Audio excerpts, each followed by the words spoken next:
Hey everybody, welcome to Mixlife episode 25. We're going to be talking about recipe development and some flavor layering and some other sorted goodness.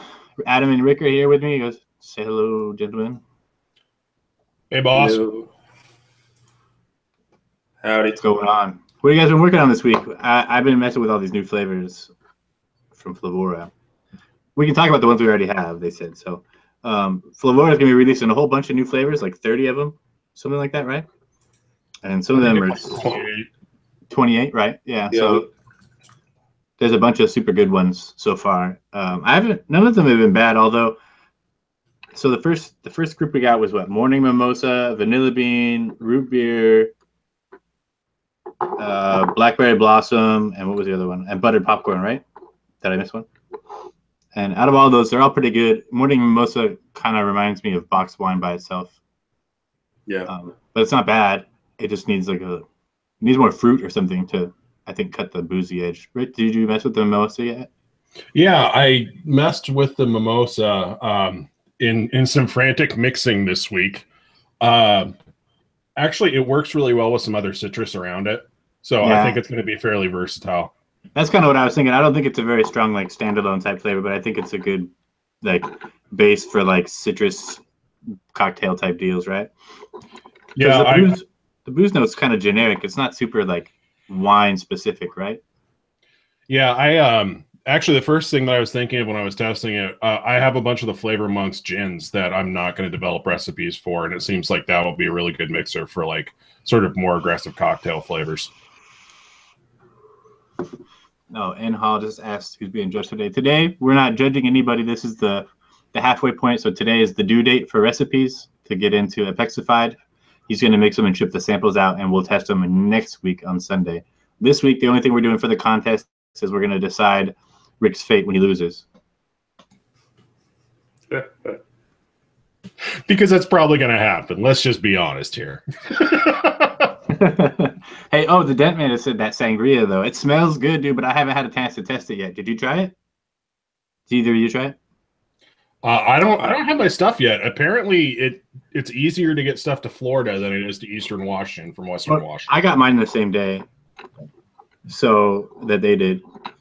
It just came later at night. Like the only one that I think is kind of weird, I think, is the pucker, right? Like a pucker, I anticipated like a sour apple, like the sour apple liqueur or something.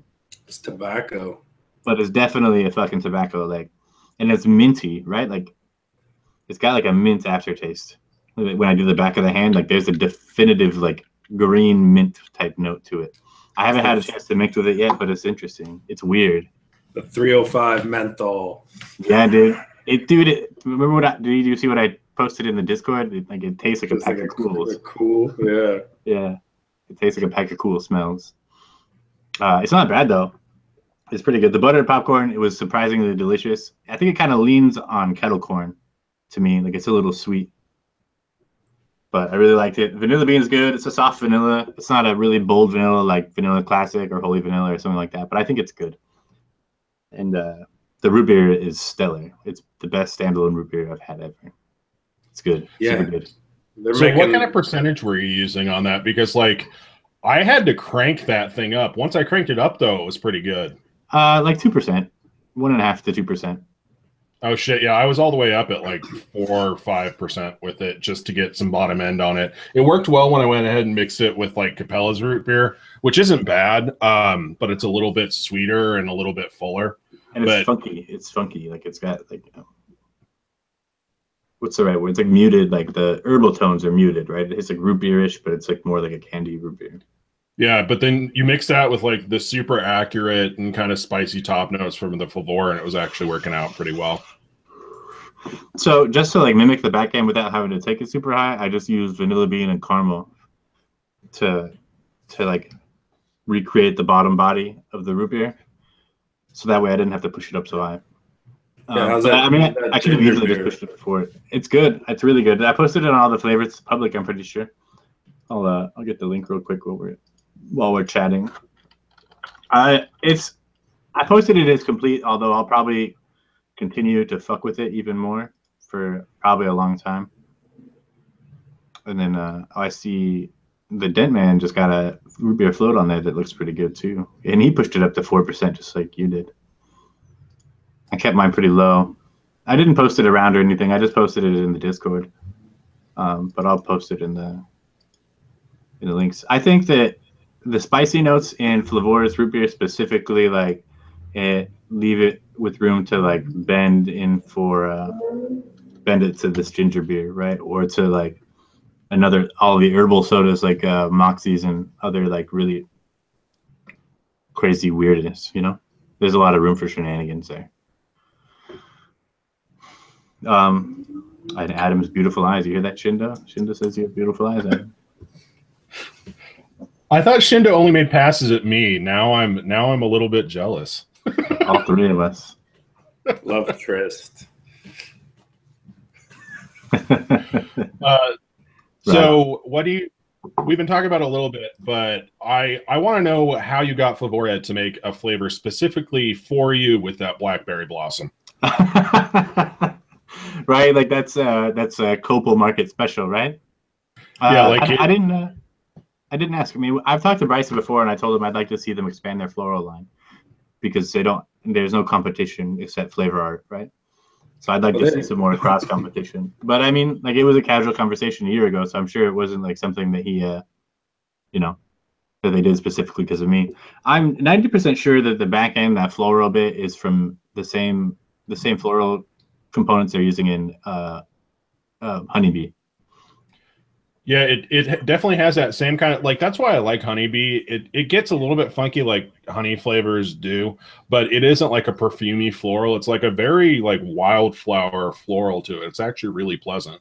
Yeah, and it's sweet. The blackberry blossom is like incredible. I could probably vape this all day. I've got it mixed up with a little boysenberry and whipped cream and the Flavora's cotton candy, which I've been kind of leaning on as it's a cheat sheet to make candy sweets. It's pretty handy stuff. I didn't give it the benefit of the doubt when I tried it alone, but it's pretty cool as an additive. I like it a lot. A candy roll is good for that too. Well, yeah, candy roll's good, but it has some weird interactions when you're using like ultra juicy fruits like boysenberry. Yeah, because it has that kind of powdered finish, like a Smarties kind of. So I really like candy roll, and it helps sweeten some fruits, but it works better with I think it works better with like citrus fruits and some other stuff. The Dead Man, that root beer float looks pretty good, man. I'm in love with this new root beer. Like, it's probably my favorite. It's my favorite root beer of all time, and it's probably one of my favorites out of the new group so far. What about you, Adam? Any of the new ones stand out to you? Pastry zest smells fucking incredible. I'm not even a bakery guy, but it smells really good. Yeah, pastry zest is one of the new ones, and it smells like it reminds me of like a bakery, like being in a bakery, and then it's got like donut hints without the yeastiness, so more like a Danish would be without like if you were to make like an iced lemon Danish, but like not much lemon, just a hint of lemon. It smells like a box of Krispy Kremes, man. Like, yeah, you get the icing, and then the dough on it's nice. Like, it's a solid. It doesn't have that bready note. This is probably the most authentic smelling donut flavor I've ever smelled in my life. Like, I agree. Like, if you were doing like a jelly donut, that would be killer. It's got that glaze. Like, I don't even know how to describe how incredibly perfect it smells. It's good. It's real good. Smoked butterscotch, I think, is the only one I was disappointed with. It does. Maybe I'm not using it at the right percentage yet and haven't found the sweet spot, but it just tastes like a darker version of their original butterscotch. It doesn't taste. I don't get the smoked bit out of it very much. I get like butric acid note. Like, it has like a hint of cheesy yogurt kind of to it, and I don't know. I only tested it at 0.5%. Would you use that? I just, from smelling it, I picked up the same things I get from the Greek yogurt, where it's like not super strong, but there was something to it where you catch like a bit of that. Whereas Go ahead. Sorry, I didn't mean to talk over. I thought you were done. You're fine. The butterscotch, the regular butterscotch, is awesome. It's like a Werther's original Like it's just great. And then this one, I thought they were going to build on it, but it seems like it's built from scratch. It doesn't, like, it's not even the same color. Yeah, So no, it's not. But I mean, it's still good. Don't get me wrong. It's a really good butterscotch. And like I said, I only tested it at 0.5%, so maybe I need to take it higher. Carrot. Did you fuck with carrot yet? Rick, I know you fucked with carrot. I tasted it, and it's like a sweet carrot, like carrot shreds. Like if you shredded a carrot, where you get the sweetness of it, but it's not very earthy. So it's clean. It's like the perfect note that you would want in a carrot cake, or I'm thinking like a carrot orange breakfast juice. That was shot. Carrot, peach, and basil. Yeah, crazy man. That sounds good. Yeah, I'm definitely looking forward to the carrot. I think the last carrot I tried was Real Flavors Super Concentrate Carrot, and it just tastes like carrot skin. So when I get the carrot in, I'll definitely be enjoying that. But like I said, the mail service apparently just doesn't work in Eastern Washington. So y'all are terrible. Whew, that sangria is sangria. Man. See, I don't drink anymore, so alcohol's strange to me. Like, it is definitely boozy. It's not as offensively boozy as mimosa, I think, though. It's got a little more refined scent. It doesn't taste just like straight boxed wine. Like morning mimosa smells like that cheap ass brut champagne if you leave it out for a day. Like make mimosas and get too drunk to put it all away, and then you get up in the morning and you're like, ugh, right? That's what it smells like to me. Like a free mimosa. Yeah, a free one. That's the best kind of mimosa, the one you don't pay for, man. Who really pays for mimosas? Like that's just a thing. Like one of your drunk friends gets an idea, goes to the store, and comes back with mimosas, right? But you don't ever actually do it yourself, you know. It's like the orange is, to me, I got almost like a fermented orange. Like I didn't get the separation of the champagne. I just got like if you were making your own orange mash to make like a liquor, and like when it starts to get boozy. So like you nailed it with like boxed wine or like a Boone's Farm kind of. Yeah, but it's kind of generic, right? I think that it could easily be bent into like gin or vodka or even a whiskey or something like that if you wanted to go. It's one of the missing from a lot of flavors is the musk or the rot. So there's actually usage for it from trying to get, like, when you don't think of it, but like the ripeness of a banana has like a rotten note that you almost need. So there's some ways to use that. I think it'll be cool to see how people use it. Yeah, it's definitely it's kind of that fermented note. The weird thing about it is, so like right off the rip, like it tastes really strongly of like fermented oranges. Like it has that kind of like prison wine, like top note to it. And it actually kind of separates a little bit, like after you vape it for a while. It's kind of off-putting when you first start out, but if you give it a little bit more time, it's actually not all that bad, and it kind of separates back out for me, which is kind of a neat trick. So it's like a steep, or do you just get used to it? I think you just get used to it. I was trying it, I think, off a 3-day steep. I didn't try it fresh. I tried it off a 3-day steep, and yeah, it was definitely interesting. Like we were talking about, it works well with supporting citruses, and I think it's funky enough that it will be enough to tie together like another orange note and another champagne note, and you can just kind of use it as a bridge, and it will give you like enough of that funk to kind of like make the entire mix work a little bit better, hopefully. So we're gonna make Bruno, is what you're saying, right?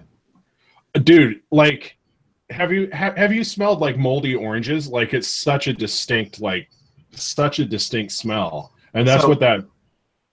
Yeah, I've definitely smelled it. The prison isn't the only place where they make Bruno. The army is you're on a long deployment. You got a dude that it's always one dude that like pockets extra fruit in the line, and he's not eating that shit, right? On a mission, he's growing it under his bed, right? There's the one dudes that they come out of their room and they slam the door shut as fast as they can when they come out, so the waft doesn't, so you don't smell the waft coming out, right? Like it's always a dude. He's brewing the good shit under his fucking bed. He's got big old pile of hooch at the end of the deployment. Somebody has to do a prison wine and mix the sangria and the orange one together in equal parts and just release it.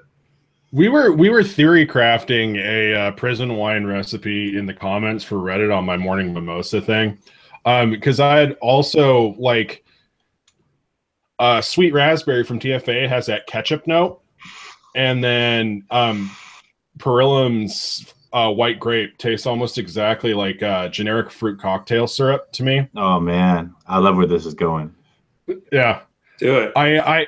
I had originally messed up and thought that like a little tiny bit of FA bread crust was the way to go, but according to Dave, it tastes like puppies, and I should be using RF baked bread for like the moldy white bread part of it. So we'll see what happens.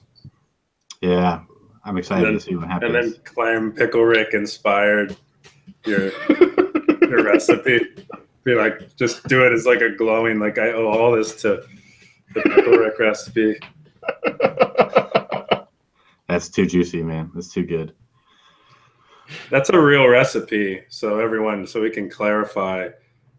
Dave worked his ass off on that recipe because Pickle Rick. Yeah, it's a real deal. He was trying to he had the real thing, and then he went after cloning it, and he even sent it to Rick to test the concrete.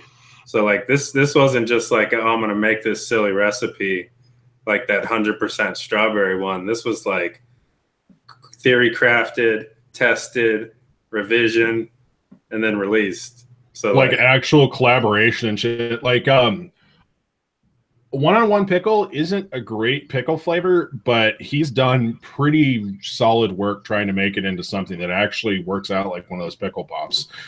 Like you have to want to vape pickle. Like that's obviously a prerequisite for it. But if you do want to vape pickle, it's really good. Watch, he's going to become a millionaire because someone's going to make a zero nick and give it to all the pregnant ladies.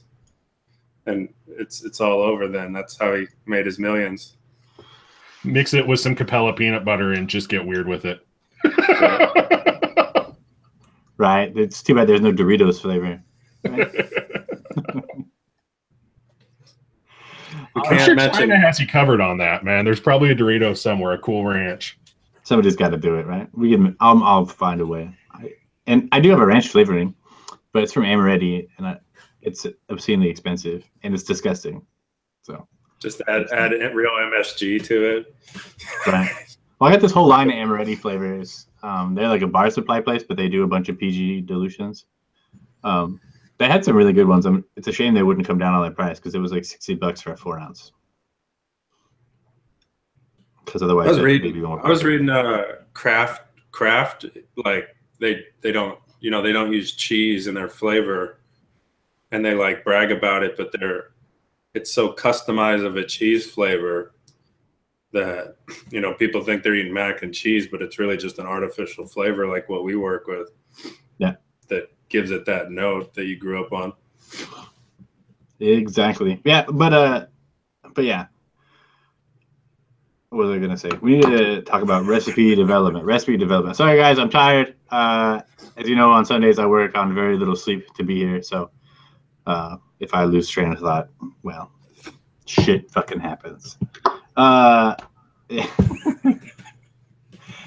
recipe development, right? So recipe development can be a really super simple process.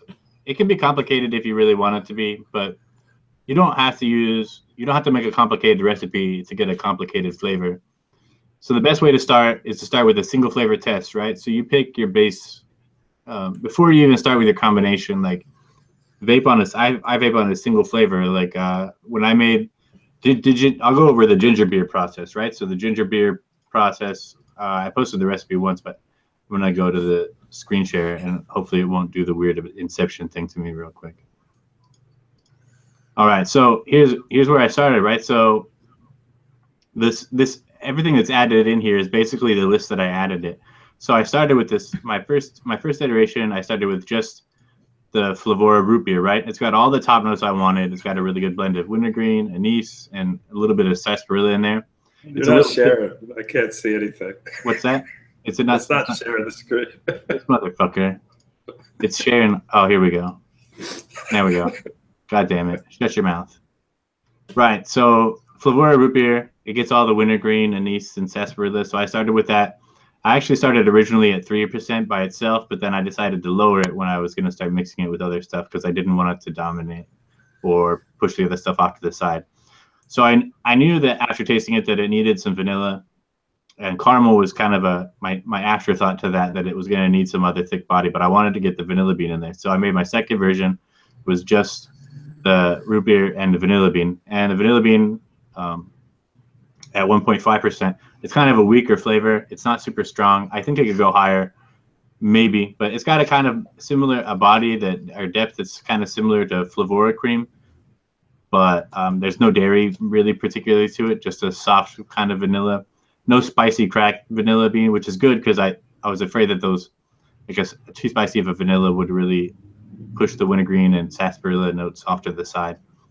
And then the Flavora caramel to mimic the soda syrup. And again, at 0.25 was my first try. It just didn't show up enough. So I pushed it all the way up to 0.5%.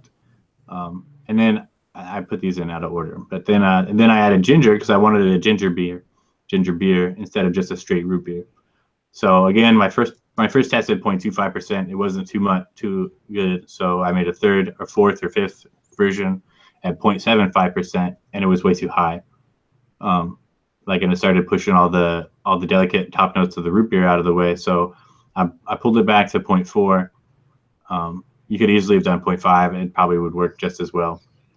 But then the whole thing after trying all those single editions at a time was really dark and like a little too syrupy. But I didn't really want to take anything away or try messing with the balance again right away. So I added a few drops of Flavora lime to kind of brighten the whole thing up. And lime is a traditional ingredient in a lot of ginger beers anyways. So a little bit of Flavora lime. I would have liked lime wedge better for this, but it fades too fast for me. So I used the lime because it sticks around a little bit longer. And that's it. Like that's basically all I did to oh my God. Inception. Right. It does that to me every time, and then it does this, right? Yes. Right. This is what I do when you guys are. That's no moon. When I'm by myself, right? All right, there we go. That's better.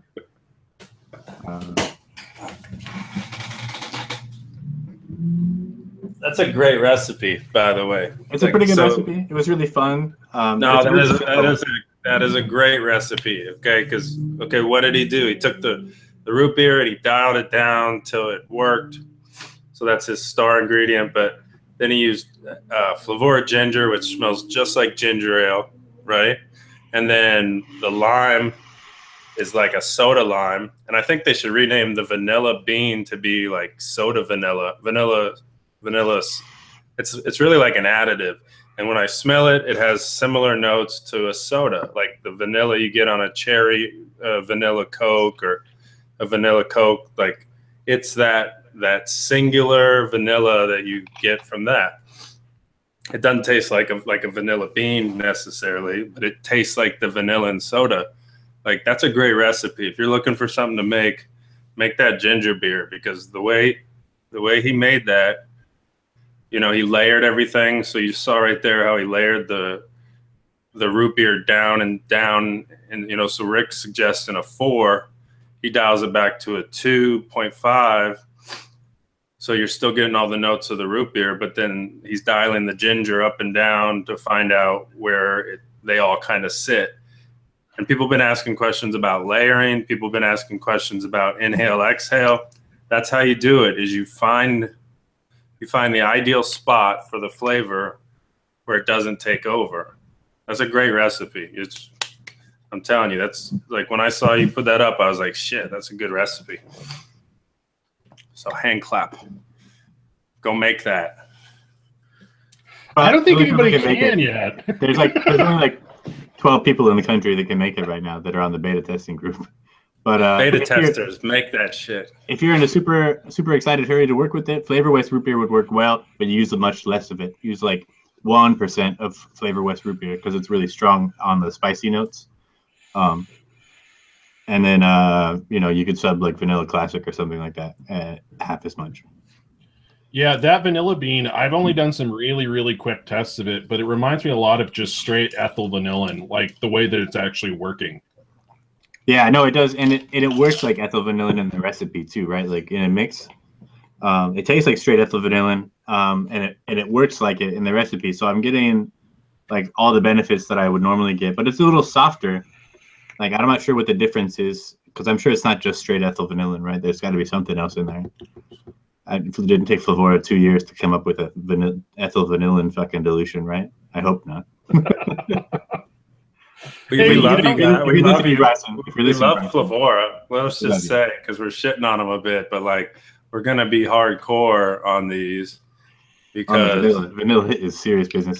Actually, and the benefit to ethyl vanilla or to Flavora vanilla bean is that it's one of the just like strawberries, vanilla flavors are something that I can kind of struggle with because they are almost always chock full of maltols, right? Like I don't get that much vanilla custard from, say, Capella's vanilla custard.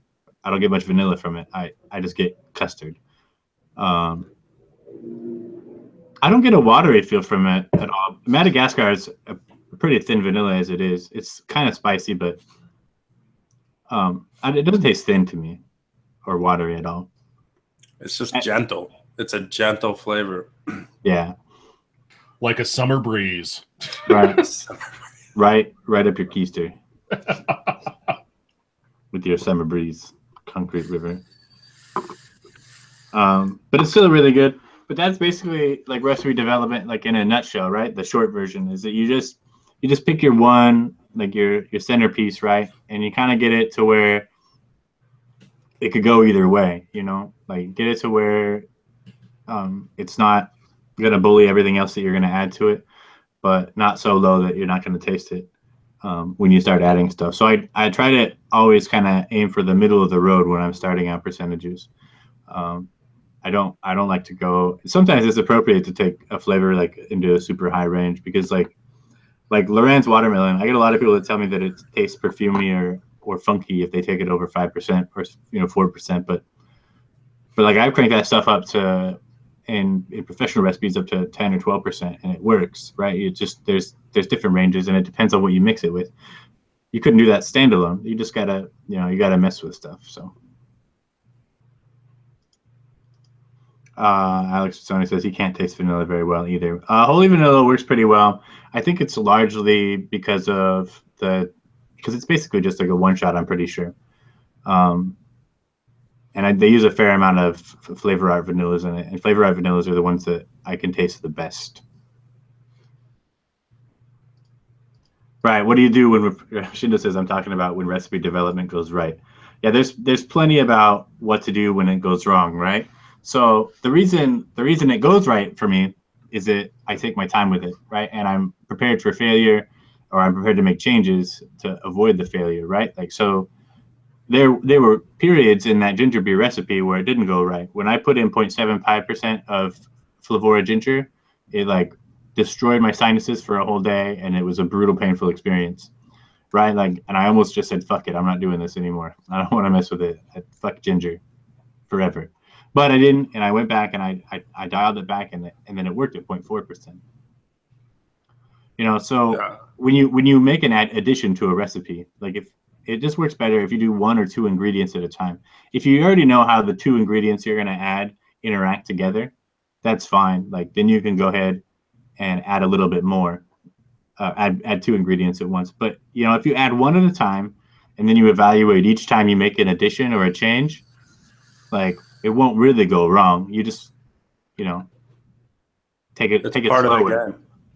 It's part of the game. Like if you want to make a great recipe, you got to fail a bunch, like one in maybe 20 recipes you're gonna hit on the first time, and then vape your failures if you really want inspiration. Vape that trash, and then you're gonna be like, damn it, I need to do better.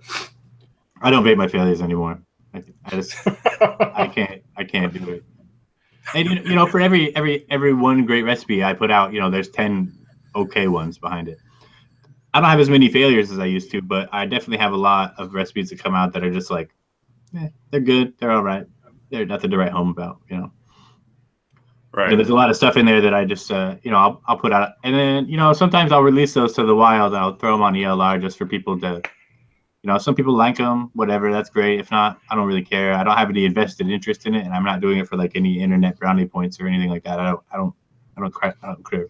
Some people love that stuff. They like the simple, bare bones recipes, and I don't even care. Like just let them go. And there are some profiles that I've chased for years now, and I still haven't got there.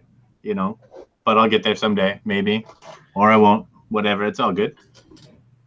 Yeah, like Jennifer said, peanut butter and jelly. I've made a disgusting peanut butter and jelly that was like super high on blackberry or something. It was just awful. And then cotton candy. I made like 5 cotton candy failures and then just walked away in anger, because it kept coming off too chemical.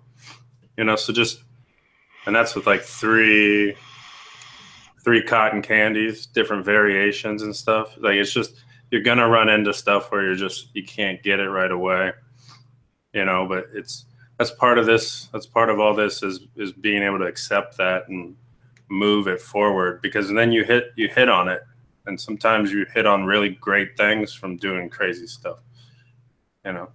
Yeah, definitely. There's something to be said for being ready to like just scrap the idea or to start over. Like don't let it get to you. Think outside the box. Look at flavors that you have that maybe you wouldn't think would traditionally work in the same profile, and sometimes you'll find something. Just being able to like sit and like sometimes like I just pull down like 20 flavors off my shelf, right? Which is evident if you could see the bottom of my desk here, there, right?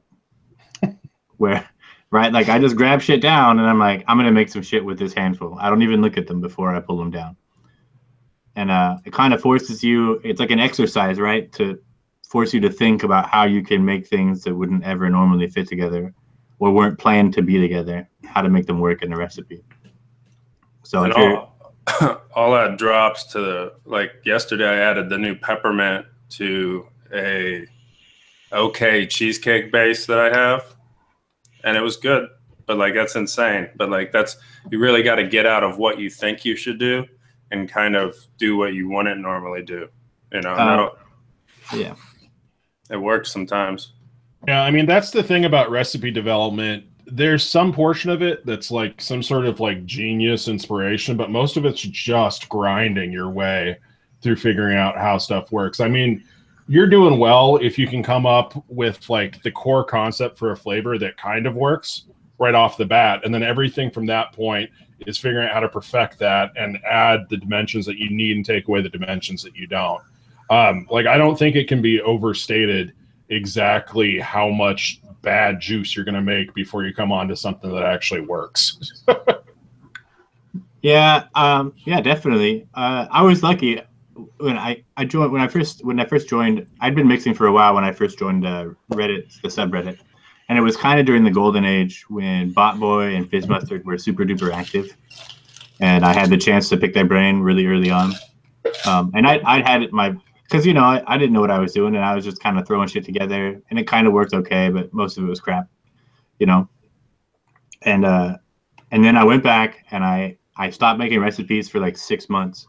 And I vaped every flavoring I had single flavor, which at that time was about 75 flavors.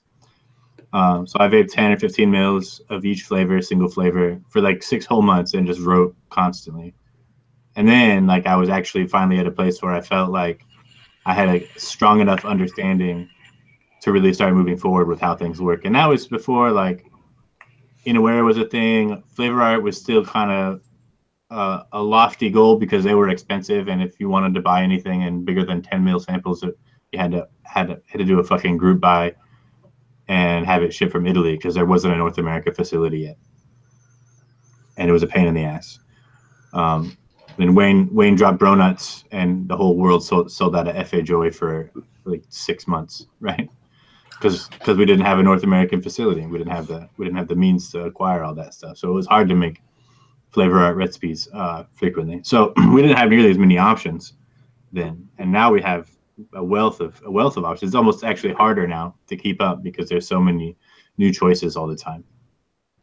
But yeah, just keep it simple. You know, when you get new flavors in, take some time to sniff test them, or you know, if you don't want to ask around with making single flavor testers, make sure you go through and read the notes from everybody else that is doing it, and you know, keep some of Rick's favorite club soda hanging around your house, and pour yourself a shot glass full of club soda and add like 3 or 4 drops of flavoring, and you know, swirl it around in your mouth, or use some whipped cream. I use that too.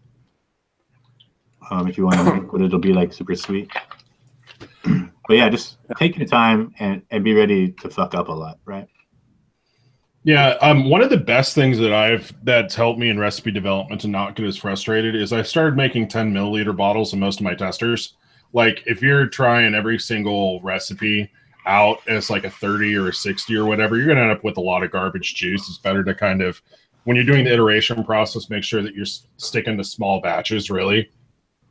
Like if you're changing one thing here or there. It also helps a lot to go ahead and, when you're doing recipe development, make multiple copies of small batches with relatively minor changes, just because that helps speeds up the process quite a bit. Yeah, no, you're right. Once you get to once you're at the point where you're at 3 or 4 ingredients, like definitely a good call if you're trying to hammer out a recipe to make like 4 or 5 different variations at different percentages, because then you know your range is faster, right? Instead of doing it like I do, where I do it one at a time, because I'm meticulous and slow like that. Taking notes too. You gotta like if you're working on a recipe private, use the comment section and take notes on what you think might work, what's working, what isn't. You know, because if you don't take notes and you're just like adjusting on the fly, you're going to end up hitting what you're looking for and then not know how to get back there. Or forget, or forget what you did different. Yeah, you forget what you did or how much you added, or, you know, you might be just dropping in things and you'll miss something. So notes is important too. You know, it's boring, but it's important. Actually, if nothing else I said today 6 with any of you, I'll follow up on the notes, right? Like that's hands down the most important lesson I learned early on in mixing. From Botboy and Fizz Mustard, you know, they would hammer on the notes, right? Take notes, write notes for everything. And it's something that kind of followed through with some of Reddit's later rules about, you know, posting notes with recipe. If you want to post a recipe on its own, you know, make sure you follow up with a lot of notes for people, because the notes are what add value, right? Anybody can make a fucking recipe and post it, right? That's not that anybody, you know, everybody makes great recipes, but anybody can post a recipe, and it doesn't make it special. Or I may not even know what I'm looking at necessarily, because I may not have all the flavors. I may not want to order all the flavors without knowing why you think that they're working the way they should, right? Like I want to see all those notes, and that note development has gotten better in DIY over time. It didn't used to be a thing at all, but note taking is probably hands down the most important part. I take out my notes on my computer now, but one of these days I'll drag up all my notebooks just so you guys can see the ridiculous pile of notebooks. I probably have 400 or 500 notebooks, like actual paper notebooks, still full of old work, right? Like just tons of hundreds thousands of pages, probably 10,000 pages. I don't know, a lot of notebooks, tons of notebooks, big piles of those super thick college ruled 400-page notebooks. They were like $1 on sale, and I bought ridiculous. Yeah, and the cool thing about doing that note process, as much as it helps other people understand what's going on with the recipe, the second that you have to sit down and actually break out what you think's happening with the recipe and explain it to other people, it really does help your own understanding of kind of the recipe itself and the process and the technique. So like if you can articulate what you're trying to do and why it worked or why it didn't work so that somebody else would understand it, that's huge. Speaking of of notes, the Lars just fixed or updated ELR to have a private note section. So if you're worried about accidentally releasing it and all your private gibberish coming out, there's a private note section, and then he added steep times, which is good to be on par with all the flavors. So you can do steep times now. I had some guy buy Southern Smoke in the UK, and then he said it was horrible. And then I was like, did you steep it? And he goes, no, they're pre-steeped for 4 weeks. And I was like, no, flavor concentrates are not. So that's, you know, your steep times matter. If you're going to review a recipe or you're going to even try a recipe, you know, if you're making a cheesecake and you're not waiting 3 weeks, you're going to get a cheesy cake, you know, things like that. And something to help abate that, because I know I see a lot of people saying, oh, I need a recipe. What's a good shake and vape? You'll never, ever, ever need a shake and vape if you make 1 hour a week to mix more than you normally vape, right? Make one big batch of something that you know you vape a shitload of, right? Like 180 mils or fucking whatever. And then make like 5 or 6 30 mils of recipes that you like, you know, and then maybe make like 4 10 mil testers while you're at it, right? That's about an hour worth of mixing time if you just mix, right? You got your recipes planned out. And then you always have more than you'll vape in that week. And then next week when you do the same thing and you continue to do that same thing, you'll like accumulate a collection of already steeped juice. And then you won't ever need to worry about having something to vape right now because you ran out of fucking juice, right? And you don't have to worry about waiting for your, you know, you can kind of abate that excitement of waiting for a fresh recipe to taste better when you have something that you know is good ahead in front of you, you know? Well, I think the thing is, it's like any other hobby, man. It just takes some work and like some planning. And like, if you want to get to the point where you're comfortable with your juice and you want to like share it and all that other stuff, it's just a matter of putting in work, which is like most other hobbies. Nobody's good at anything right off the rip. And the testing process and the iteration process and patience is a big part of actually developing to the point where you're comfortable like sharing your stuff. Yeah, definitely. I didn't post recipes for a really long time because I didn't think anybody would like them. I was also a weird guy, right? Like, I mean, I was a weird guy from the outset. And 3-4 years ago, like, if you even mentioned florals, people would be like, "What?" No, nobody was interested. Nobody was. Over time, they would gather more interest. Look at Rick over there grinning, right? He liked Oh, he had to go off camera there for a minute there. Dude, that was so bad. No, I was gonna say it's a good thing that Dave invented honeysuckle. Right. Yeah, I'm glad that Dave invented it. He was the first guy to ever use honeysuckle in a good recipe. He invented savory vapes too. You know, but whatever. Like I don't like just florals. I like a lot of fruits and candies and stuff too. But bakeries always seem to be like the thing that's like on the top of the world, right? Like everybody loves bakery flavors, but they're like the one thing that I don't like that very much anymore. Like I don't like bakeries. They're boring. I think they're easy. They're not that hard to develop. You know, and I can't put honeysuckle in them like Dave does. Yeah, a lot of people are scared of the florals, but florals are cool. I just use them as an accent first. So if you don't use florals, start with an accent and just see what you like. Like cherry blossom, sweet and delicious. Honeysuckle's got a real distinct, you know, as you know, because of the popularity of it. But even before that, like those were some that I picked up right away, like first flavor order, just because they were strange. You know, I've always been attracted to the strange flavoring, because it's like when I came out of the vape shop world, you know, vaping for 2 years, stuff you'd buy. And it's just, once you get, I was already burned out on normal stuff, like trash recipes and stuff. So by the time I started DIY, I wanted, you know, the strange stuff that I hadn't heard of. You know, and that's really why I started paying attention to Chris, and him and I started doing work together. It's just because he was doing crazy stuff. You know, and it's more challenging to make a good fruity vape, or even like, you know, like ID10T's doing, you know, we're challenging ourselves to do crazier stuff. Like I was just working on a completely wood vape. It's like blend of red oak, oak wood, black fire, and sweetener. You know, that's crazy, but that's what I was going for, is to see if it's possible to just give that kind of impression of like a burning wood, but you have to be sweet enough, you know, and then come up with a way for it not to be creamy, but then not to be harsh and dry too.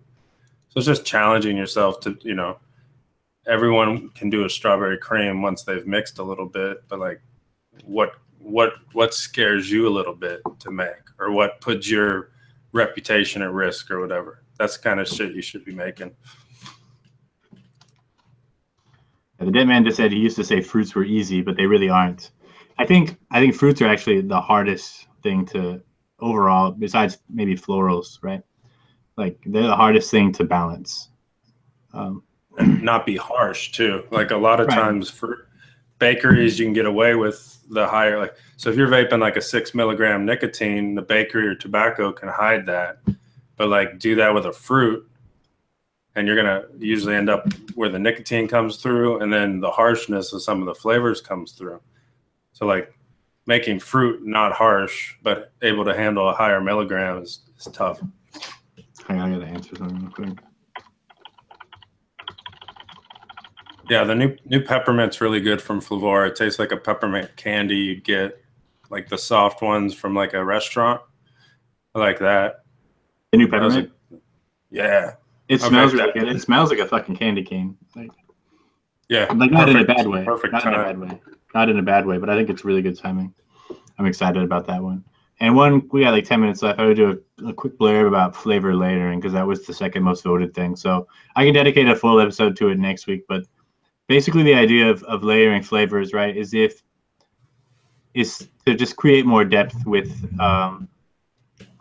using flavorings like in conjunction with each other that complement each other, right? So like if I want a really great rounded apple flavor, but Fuji isn't quite there and Cap Double Apple isn't quite there, use half of both, half as much of both, or use slightly more of one than the other, depending on which notes you want to stand out more, right? And then you can add a third flavoring. Like if you're gonna make a really simple apple recipe, like just a straightforward apple, you'd start with like 3% Cabela's Double Apple and 1.5% Fuji, and then find something that complements those two flavors and brings out the best in both of them.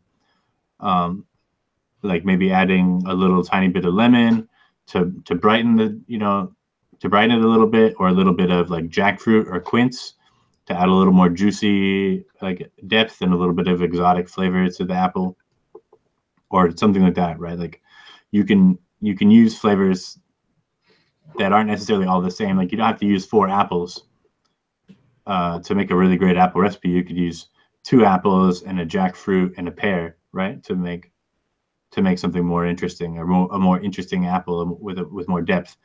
Now you don't have to do that when you're making a big complex recipe. If you're making a straightforward apple, that works really well. But if you're trying to do that with 3 or 4 different flavors where they're all layered, you're going to end up with like a 15 ingredient recipe, which I see a lot more of than I'd like to. It's okay to typically, if you can layer the star of the show, right, you can do like a 2 or 3 ingredient to make your main base, and then 1 or 2 additives to help that base stand out a little better, or to complement the base or add contrast. Yeah, that's what so I find, like you said, star of the show. That's what I was thinking, when we were talking about recipe development. A lot of times I'll find a single flavor that I really love, and then just from that flavor, I'm building off of that flavor, instead of trying to be like, all right, I'm going to make this, recipe that doesn't exist. Let me try to get there with these ingredients. I like to take a flavor concentrate that tastes really amazing and then add to it. And then at the end of the day, you end up with a great recipe versus trying just to it seems like a lot of people do that in the beginnings. Like they're going after the flavor profile instead of working with the flavors. And you like the root beer and wanted to take it to ginger, and then you built off of that to get it away from being primarily root beer and adding the pieces that were missing to the ginger. So it's, for me, you want to pick great stars of the show, like you said, and then from there, it's a lot of easier path to get to a great recipe. Because if you're just grabbing, your technical lead or your high flavor, and it's not as quality as it should be, you're going to be trying to cover it up. And then that usually ends up in these like 15 flavor recipes that we were talking about last week. Well, that's not to say that you can't have a recipe that has a larger amount of ingredients. Right. But overall, all you're doing at that point is adding to the amount of time that you have to spend balancing, or the amount of time you have to spend trying to figure out what's wrong. If you have 15 ingredients and one of them is off, it's a lot harder to do the process of elimination than if you have 5 or 6. There's no hard limit on how many you can use. Obviously, in some few cases, it's appropriate when you're trying to hit like a specific profile that's really complex or just really just not available with commercially available flavorings. But if there's a simpler way to do it, then absolutely you should. For your own pocketbook's sake, for your sanity's sake. Like you spend a ton of time once you really get into serious development where like you're spending way too much time trying to figure out what's wrong or what's not quite right. So it's much simpler to do it one at a time. I really like that you led off with the example about talking about fruits. That's one thing about layering that I've found is nobody bats an eye when somebody like uses 4 or 5 different creams in a recipe to do their layering. But for me, at least, one of my favorite things to do is kind of layer fruits and take those different concentrates, take the strengths, take the weaknesses, and just kind of like jam them together into full flavors. And that's a lot of where like actually knowing your flavors is going to help is in that layering process. Yeah, I think fruits benefit the most from layering, but at the consequence of them taking like a lot more work and a lot more like back and forth. I find myself having to work a lot harder to balance a great fruit blend than I do. So we wanted a tart Granny Smith apple, like a tart apple. How would you go about it? Well, I'd probably start with Flavora's Granny Smith apple and Flavora's sour apple. And then maybe dress it up with a little Fuji because both of them are a little bit on the thin side. Or maybe Cap Double Apple. I think maybe Cap Double Apple. And then is it the Anton's apple? Is that the Inaware is a green apple? Yeah. I don't have Anton, so I don't know. Is it? What do you think, Rick? Yeah. I haven't actually tried it. I've heard nothing but good things, but I got kind of burned out on green apples just because those grassy notes are kind of a pain in the ass. Yeah. I think Charles Manson was recommending that one for a green apple. Yeah, I mean, I think for a green apple, the thing that I would do is I'd start out with your apple base using something like Inaware's 2 apples would work too, and kind of like trying to throw a little bit of texture and a little bit of tartness at that. You used quince. Didn't you use quince one time for the? Yeah, I'm still not sure it's a great tasting recipe, but I think you can use quince to kind of nail like that golden delicious kind of apple warmth and some of the peel notes. Yeah, I agree. But like I said, I've heard that TPA Granny Tart Smith is good, but it's really like offensively strong, so you have to start like way lower. The Dentman suggested that in chat here. But honestly, I haven't really ever tasted green apple. Capella's green apple was interesting, but it's really like a candy apple, like a green Jolly Rancher. TPA sour maybe. I try to avoid using TPA sour or any of the sour mixes because the combinations of citric and malic acid could cause some really unwanted and muting. All my gray hairs are showing in this. It's really driving me nuts. Old man River. That's concrete. You gotta Time ravages us all. His aged bearded holiness. Fuck. Right on, but yeah, that's the short version. If you guys want, we can go over a more in-depth look at flavor layering, but I don't think it really needs to be that complicated. If you vape your standalone apple or whatever standalone strawberry, just pick one of them. Pick your favorite one, right? Vape it standalone at a mid-range percentage and think, oh, do I want more tartness or do I want more candy? And then think about what you have available and what you can use to get that second note, right? And then once you get 2 or 3 in there and you got your perfect strawberry, add your fucking creams or whatever the fuck it is you want to put in your strawberries, it's super simple and it's just part of recipe development, the same as anything else. You start with that base, right? You start with your favorite centerpiece, And if your centerpiece isn't strong enough the way it is, say hello to my asshole cat there. Hi, asshole cat. He's about to Hello, go asshole. kick Cap his litter box out onto the carpet. Oh, fucking son of a bitch. He does that like every time he gets in there, man. He kicks like a pound of fucking litter out of the box. Like, you son of a bitch.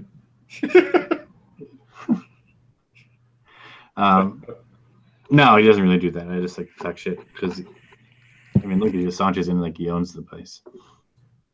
That cat thinks he's better than you, and he's probably right. He's definitely right. There's no question about it. Right? He is a superior genetic creature. I can't top it, man. I can't. Can't be done. They're the perfect hunters. Like, he's fat, but he's still agile. I'm not agile anymore. I'm just fat. Well, Mr. Burgundy, if you want to hug that cat until it disembowels you, you'll get about 28 seconds. Over under on 30 seconds. Yeah. If you last more than 30 seconds, I'll give you my house. And my kid. And the girlfriend, too. You just have all Tricks on you. Yeah, be careful with all that, man. Joke's on you, buddy. No. You guys got any last notes? Any last minute questions from chat? Otherwise, I'm just going to sit here and talk shit about my cat for another 5 minutes. Well, I'll be on DIY or Die Network on the Noted Show tomorrow night talking about the cream base. They're going to be covering bases and stones. And then, so if you want to learn more about how that stuff works, that'll be a really good show. And then I'll advertise some other stuff. eJuice Makers is updated with all kinds of resources. So if you haven't been there in a while, check it out. I'm trying to get back into developing on it with some more things. One-shots, lots of one-shots. e-cig Express, that one's about to sell out. We have Chef's Flavors, recipe packs for most of the team. Go mix Pickle Rick and the ginger beer. And we got to figure out what the loser of the Jennifer Rick competition has to do. Oh, yeah, we still got to do that before we call it. Rick was sure we would forget. Jennifer, do you have any ideas for the loser of the competition? Post it in chat. How do you want to punish Rick when you beat him, Jen? Let's just make it extra degrading, though. I'm kind of into that. Right. Chocolate syrup and an orange. But the chocolate syrup doesn't go on the orange. Oh, you. All right. Or let's get risky here. What do you guys think here in chat? What do you guys think we should make Rick do when he loses? Just keep in mind that you also, if Jen by some kind of disaster of nature loses, you will incur her wrath if you make her do something horrible. So just keep that in mind. These guys. Yeah, Chris Drake's like, make Rick vape Pickle Rick. I willingly vape Pickle Rick. I like Pickle Rick. So you're gonna have to step your game up. Yeah, you got to get worse than that. He approved that. Chris was the test round, and he approved the final. Chris Drake, we gotta warn you. We're weird in here. We're real weird, right? I've even got like one-on-one pickle like right in this bag. Like pickle does not scare me. F.A. Crab. Ooh. F.A. Crab's rough. That is some brutal stuff. Yeah. See, the thing you have to remember is there is a non-zero chance. I'm not saying it's a big non-zero chance, but there is a non-zero chance that I win this. So if you want Jarvis coming after you for having to vape crab, I would just be careful. Do you guys even both have crab? No, you'd probably have to send me some because I'm assuming you have some. I do. 4 ounces. He's got a 4 ounce. Yeah. No, I have a 1 ounce. It's on that one shelf way up there I showed you earlier that I can't reach right now without showing you my butt.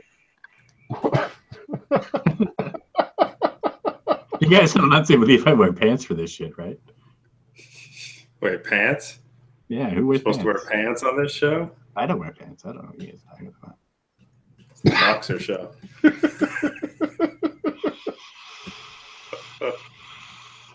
Oh, man.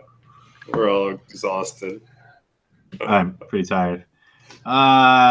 Dave, you're the master of punishments. You got any ideas? What should we make him do? This is your chance to get revenge at Rick because you know he's not going to win. Shindo, you owe a recipe of inspiration to Rick. He's working on it. He's working on it. It takes a while to capture all of my magnificence, though. So, Just that she's not spanking Rick. yeah, it's okay. You know what? I tell you what. If I lose, I do have the 3 one-on-one cheeses that I can go ahead and mix into a suicide blend with the pickle. I'll go 5%, 5%, 5%, 5%. I'll vape a 20% garbage flavor mix. Holy shit! He's gonna like it. He's gonna like it. And if I manage to win, I'm going to be magnanimous. Magnanimous? No, you got to put it in a Shasta Cola and drink it. Okay. Let it air. And okay, and then if I win, Jennifer has to mix up one of Conrad's mixes of her choice. Oh, or an all flavor West vape and vape it. Oh, yeah. Vape flavor West should be seizing for a week. So wheeze away. 5% rich cinnamon. That's horrible. Oh yeah, that'd be rough. This peppermint's harsh. If you did like a 3% peppermint, you border on the side of freezing yourself. Rick chose his own punishment if he loses. Jen, do you want to go for it? You got something scary there that we don't know about?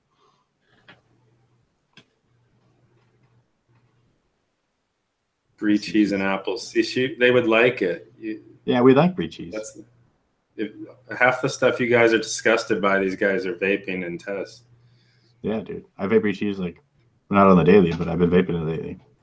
I mean, it tastes like cheese. It's actually a pretty good cheese, but you have to want to vape cheese. It's actually, if you take it really, I mean, I use it really super low. So okay, so what if the winner makes a suicide blend of like 4 of their worst concentrates, and then they send it to the other one, but it's whatever, so you can't prepare mentally. Yeah, no, I like the choosing your own punishment. That's okay if you don't have them, Jen. Just pick 4 of your worst flavors and make a recipe with it at offensive percentages.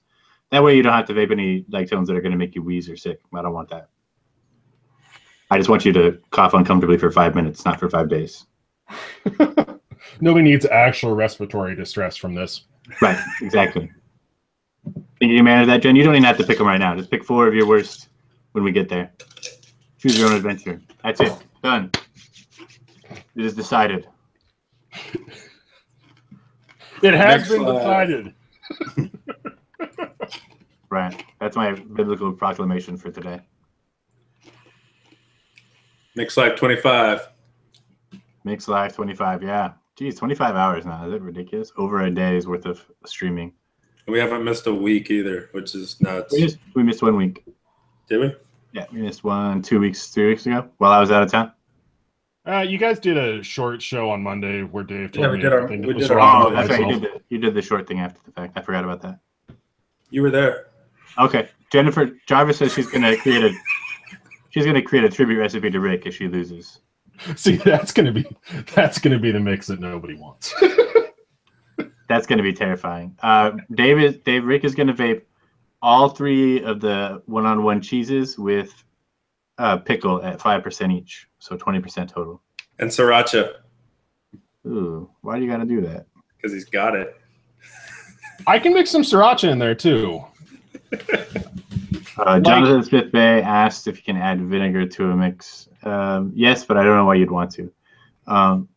You use apple cider vinegar if it's clean and not the raw version. But it doesn't really help. It doesn't really do anything. It tastes funky. It adds harshness. It can sometimes help brighten up tobaccos a little bit, but there are better ways to do it than apple cider vinegar now. So that's kind of an old theory, the apple cider vinegar thing. When the old tobacco flavorings, the early tobacco absolutes and NETs were just really rough. Yeah. There was just no way to brighten them up back in the day. But there's lots of ways to do that now. We have Flavora Pucker for one.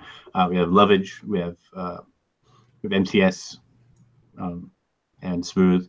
We have a lot of different options, a lot of different ways to fix tobaccos, off notes in tobaccos. So there's no reason to use apple cider vinegar anymore. I wonder if they're using the word pucker as like a way to almost like a mouthfeel definition, like the way cactus gives you a wetter taste. It kind of reminds me. It kind of actually reminds me more of like how Bitter Wizard works. Just off the tongue, it doesn't taste anything like better ways. So, if you have a tobacco recipe that's too dry and a little harsh, you can add a really tiny amount, like 0.1% of Flavora Lovage. It'll add some wet, kind of like softer, wet back notes and some kind of green, freshness to it. So it kind of like it'll bend your dry, kind of rough tobacco closer to like a pipe blend. You know, you can use MTS if it's thin tasting and doesn't have a lot of body. You know, you can use Flavor Arts MTS, adds a lot of like depth and it smooths over any weird harsh edges that you might have and makes it a little smoother and a little sweeter. There's a lot of different ways you can do that. You can add cactus if you really wanted to do some juicy notes, but on the trade-off that you get some kind of aloe cactusy type flavor out of it. You know, you can use there's a lot of different creams and a lot of different things available. And there's also, frankly, there's just better tobaccos available right now than there was 3 or 4 years ago when people are still using apple cider vinegar. You know, that's back in the dirty days when people were using TPA Western as a tobacco base still. You know, Inawera hadn't released their tobaccos. Flavor Arts tobacco line was still pretty limited back then. There's been a lot of releases and a lot of changes. So yeah, tobaccos have come a long ways. I could do a tobacco show another time. We've done tobacco shows before. If you go back and list, I can't remember what episode number it is, but you go back through our shows on the Mixlife YouTube channel. Check it out. There's I think we actually did 2 tobacco episodes. We did one that was just about tobacco flavors, and then we did a show with Ty from Six Mix. Yeah, and then Noted did some tobacco shows too, I think. And then, yeah, Noted already do their tobacco show? I haven't been able to watch them for like a week or a couple of weeks because I've been really busy on Mondays. Dave can tell us. I know they were talking about it, so I think they already did. Dave, did you guys already do a tobacco show on Noted? I think Fear was supposed to go on the show. They've got like a mega list on Reddit with all their show. Oh, not yet. Okay, so they're supposed to. That'll be a great show. But they're going to be doing it soon, I think. And it's going to be really great. So I think, and you'll have a lot of really good 3-week long tobacco special coming on. So keep an eye out for that. For Noted, if you're into tobaccos, I'm definitely going to make some time to watch those. That'll be good. You guys got anything else? Any last minute questions? Subscribe if you got this far. Subscribe. Yeah, subscribe. Hit the bell. Give us some little thumbs up, so that I got something to sit on later.